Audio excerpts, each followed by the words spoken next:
All right, Colin, so we spent our time on the practice tee working on your swing mechanics. I gotta say, you have a fantastic swing. I really wish mine could mimic yours. But so we're out on a golf course, right? You're about to hit your first tee shot on a tournament, say the Director's Cup, first round qualifier.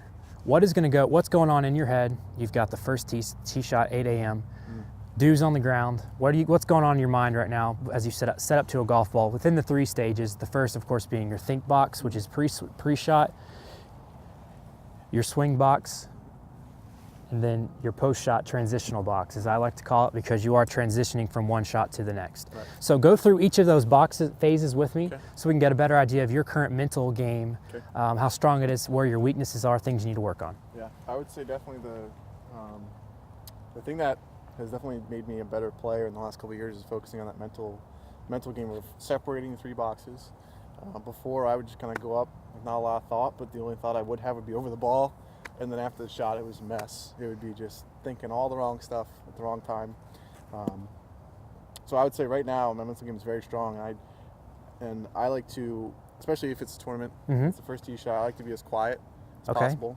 And what that entails for me is when I'm standing behind the shot, I like to pick up my target, maybe a tree in the background there, and really if I can commit to a target and I can see exactly what that target looks like, then there's nothing else I need to do. Perfect. Because on the course, it's not worrying about your swing, it's worrying about your target.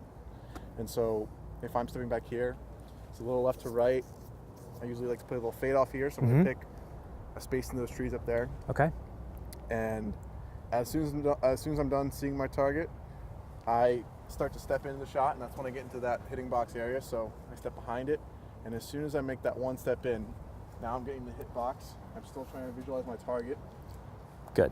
I'll set my club face up to it, and set my feet up. Still not really thinking about anything else but my target. And then one last look.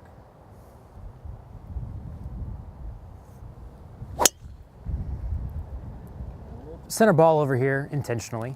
We talked about our mental preparation on the first tee. Now here's a bit of some game management just to add in to reiterate what we talked about, where this is the first hole, right? You've got 17 other holes to get any type of stroke back or be aggressive. You're just trying to get back into safety. You want to make sure that you're not going to be out of bounds left, out of bounds right, or hit it into this bunker, right? That's dead. You're dead if you go in there. So what I want to talk about is the importance of getting yourself back into the safety area to get yourself a better opportunity to make par or even birdie from right here.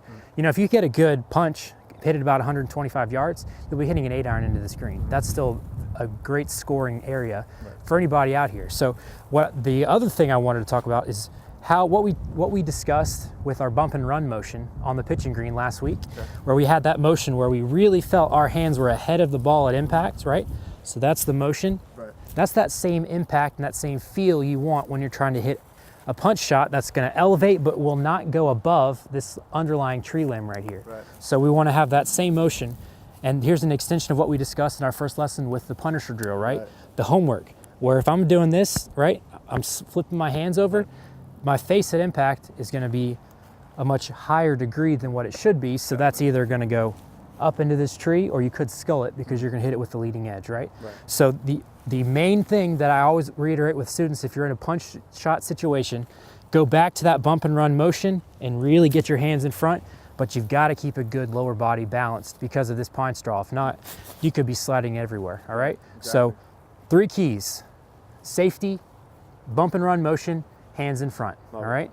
We're just trying to get ourselves back into play, give ourselves a shot for a birdie or a par. Love it. All right?